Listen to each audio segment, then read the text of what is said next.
In this chapter, we're going to look at the New York compression technique, a really famous approach to providing extra power and punch in drum parts in particular. But before we can look at it, we need to understand one little bit of theory, and this is the idea of parallel compression. Now, parallel compression is different from insert compression. If we think about a sound, a kick drum or a vocal or any individual part within our mix, and we add a compressor as an insert effect, effectively what we're doing is saying, okay, this sound passes through this compressor, and that's the version of the sound that we hear in the mix. Parallel compression is slightly different. It's set up as a compressor as well as all of the dry signals. So again, let's take a kick drum as an example. With a parallel compression technique on a kick drum, I would have my sound, my channel coming through my mixing desk, which would just be my kick drum. And then what I would do would be to route that kick drum to an auxiliary bus where it would be compressed. So effectively what I end up with is all of the original kick drum and then a compressed kick drum as well as the original. So effectively a second signal which I can introduce and mix in underneath the original. Now what that allows me to do is to configure a very different, very hard compression approach which would obliterate the original sound if I just applied it to the kick drum. But what I can do is to have all of my kick drum and then the much more heavily compressed version of it as well. So effectively I get all the dynamics of the original and a much tougher, more tightly controlled collection of dynamics when applied at a parallel compression stage. Now, if you're a little bit confused, let's find out exactly how that works. What I'm going to do is just press play on this track. There is no compression on the drums at all. And what we're going to do is to begin to configure this parallel compression treatment.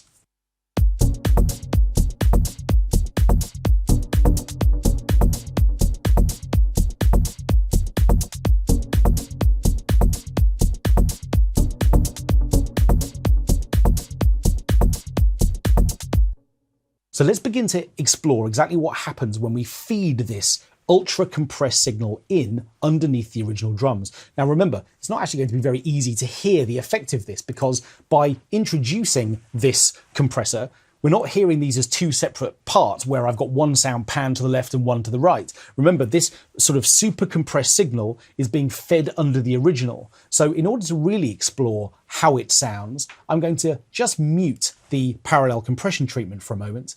And after I've heard 4 bars of it, I'll punch it in and we'll hear the difference between the original and what it is to feed this parallel compression process in underneath.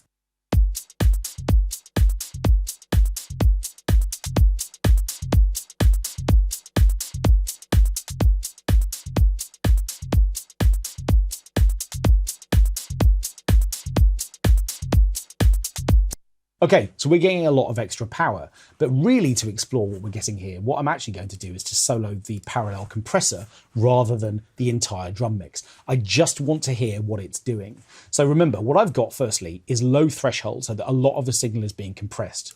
I've got high ratio so that above that threshold point, we're hitting the dynamics really hard. But what I need to do now is to configure the attack and release stages so that we actually get a chance to configure this sort of super processed sound underneath the original drums.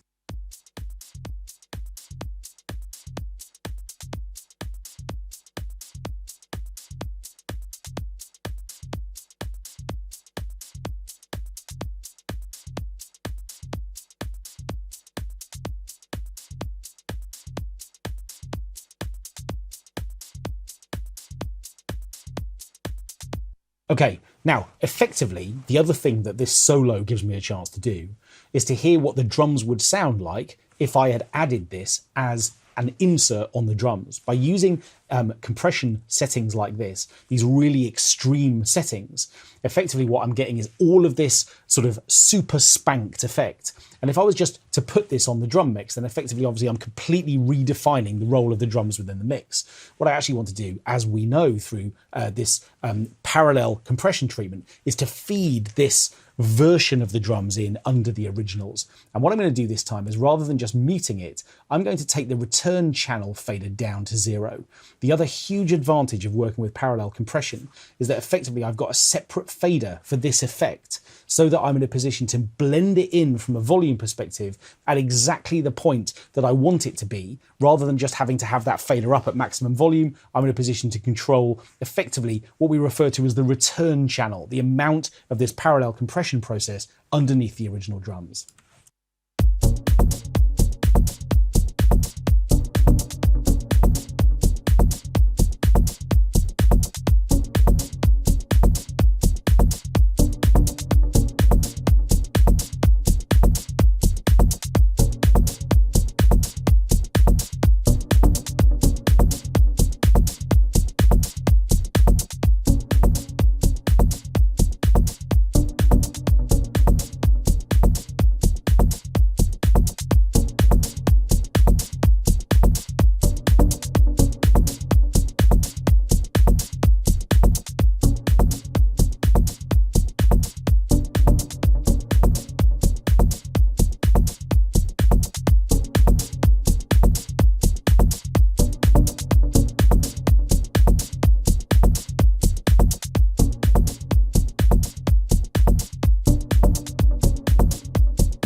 And you can really hear the difference. I've gone for a sort of longer playback there, muting in and out that channel, so we can actually hear a really appreciable difference between the original drums and then this kind of parallel compression channel underneath them.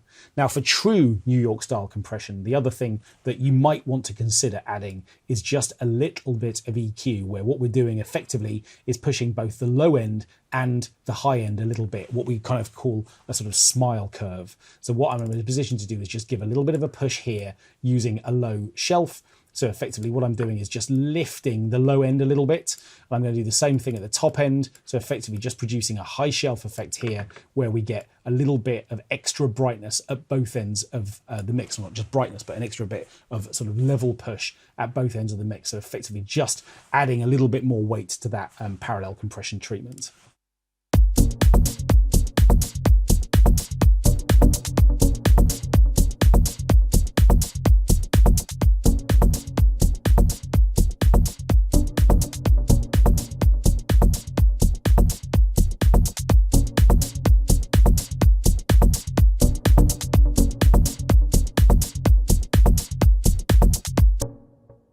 So if you want the kind of punch and power in your drums that you're hearing in commercial releases, definitely explore parallel compression. This New York style compression technique effectively allows us to take all of our drums across to a new auxiliary bus.